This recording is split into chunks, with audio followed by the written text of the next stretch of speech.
The community of Nyamina Jareng is among the 8 multipurpose centers rehabilitated and constructed by the EBA project, meant to enhance livelihood sources for women and young people in the area. They praised and thanked EBA project for coming to their aid, as women of the area were grappling with skills development as climate change continues to affect their livelihood needs. Women leaders Fatou Kura and Aissatou Cissé assured officials of maximal use of the centers, as it will serve as a learning hub for satellite communities.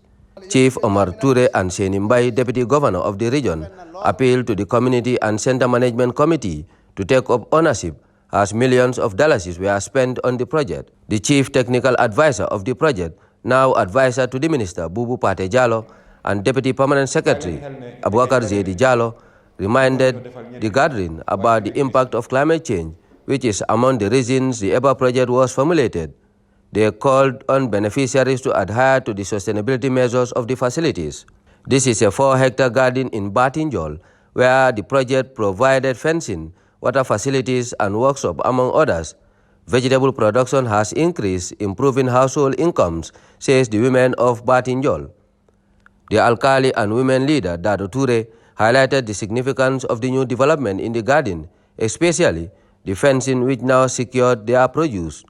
Officials emphasized the importance of nutrition security in achieving food self-sufficiency, calling on the men to support women in the sustainability of the garden. Karantaba Duto Koto benefited a combined 3.5 hectares woodlot and garden, where production is also in progress.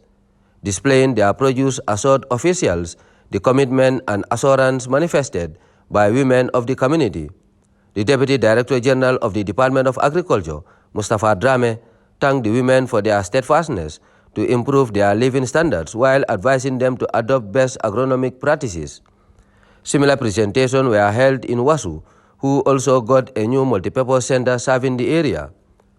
Contracted to Camben Construction Company, the women of Njao celebrate a new multipurpose center led by Aissatou Cissé of Women Initiative Gambia, a community-based organization. Now we have the center where we can train them how to start business and how to make it grow and develop it. And at the same time, we have the opportunity to link international, because now we have the standard.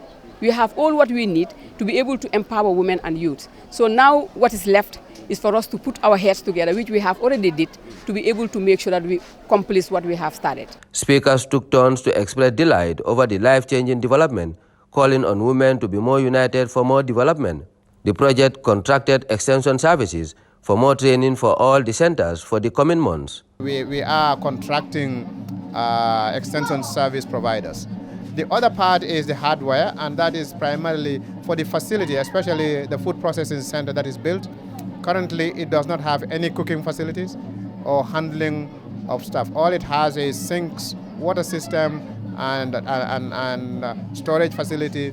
But when it comes to the actual process, processing up to packaging, they would need pots, they would need pans, they would need at least a fridge or two, and also oven or some form of cooking devices. So we have already identified with the centers each of those, and we have them all listed, and all that is left now is for us to procure. A household name in community forest management in the Upper River region, Limbambuli Yammadu, staged a decoration for EBA officials and partners, signifying gratitude for the magnificent work done in the community.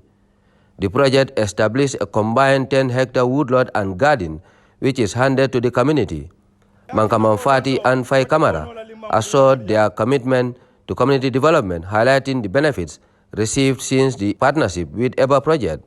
The handing over ceremonies marks the end of the infrastructural works at these facilities, and the project will use the remaining year to strengthen management practices for the communities. Ousman Manneh, GRTS.